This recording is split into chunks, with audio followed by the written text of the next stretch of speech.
ছোট পর্দায় ফিরছেন অভিনেতা শন ব্যানার্জি। কোন ধারাবাহিকে দেখা যাবে অভিনেতাকে, জানালেন বিস্তারে তিনি। আপনাদের সবাইকে স্বাগত সিনে গসিপে।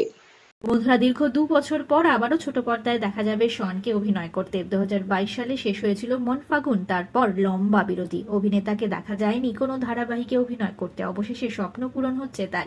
বন্ধুরা, জানা যাচ্ছে লীনা গঙ্গোপাধ্যায়ের হাত ধরেই ফের ছোট পর্দায় ফিরছেন অভিনেতা। জনপ্রিয় সংবাদ মাধ্যমে শন নিজেই জানালেন নতুন ধারাবাহিক সম্পর্কে। তিনি বলেছেন, আমাদের কথাবার্তা চূড়ান্ত হয়নি, তবে অনেক দিন ধরেই লীনাদির সঙ্গে কাজ করার ইচ্ছে ছিল। অবশেষে সেই সুযোগ যখন এসেছে, বলতে পারেন দারুণ খুশি। সবচেয়ে বড় কথা, আমাকে টেলিভিশনের পর্দায় এইভাবে কোনোদিন দেখা যায়নি। এতদিন আমাকে সকলে অ্যাংরি ইয়াংম্যান হিসেবেই দেখেছে, সেটা উজান হোক কিংবা ঋষি সেন।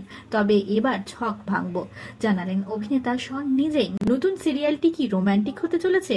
মুচকি হেসে শন জানিয়েছেন, হ্যাঁ, সেরকমটা বলতে পারেন। জানা যাচ্ছে স্টার জলসায় ফিরবেন অভিনেতা শন ব্যানার্জি। স্টার জলসার হাত ধরেই অভিনয়ের জগতে পা রেখেছিলেন অভিনেতা। আমি সিরাজের বেগম সিরিয়ালে দেখা গিয়েছিল তাকে। সেই সিরিয়ালে যথেষ্ট জনপ্রিয়তা পেয়েছেন তিনি। তারপর এখানে আকাশ নীল, মন ফাগুনের মতো ধারাবাহিকে দেখা গিয়েছে শনকে। অভিনেতা ইতিমধ্যেই নতুন সিরিয়ালের মক লুক টেস্ট দিয়ে দিয়েছেন বলেই জানা যাচ্ছে, তবে এখনো প্রোমো শুট হয়নি। তবে শনের বিপরীতে কাকে দেখা যাবে নতুন ধারাবাহিকে? খুব জল্পনা রয়েছে টলিপাড়ায়। অভিনেত্রী সোনামণি সে দেখা যেতে পারে, তবে সবটাই জল্পনার স্তরে। বন্ধুরা, অভিনেতাকে কিছুদিন আগে দেখা গিয়েছিল ওয়েব সিরিজে অভিনয় করতে। এবার আবারও ছোট পর্দায় ফোকাস করছেন তিনি। ফ্যানেদের জন্য নায়কের বার্তা, কিছু বেশি বলতে চাই না, আমাকে এতদিন তোমরা অন্যভাবে দেখে এসেছো। আশা করছি এবারও তোমাদের নতুন কিছু উপহার দিতে পারবো।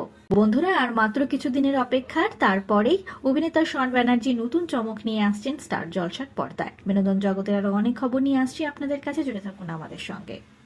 আমরা হলাম সিনে গসিপ, জুড়ে থাকুন আমাদের সঙ্গে। সাবস্ক্রাইব করুন আমাদের এই ইউটিউব চ্যানেলটি।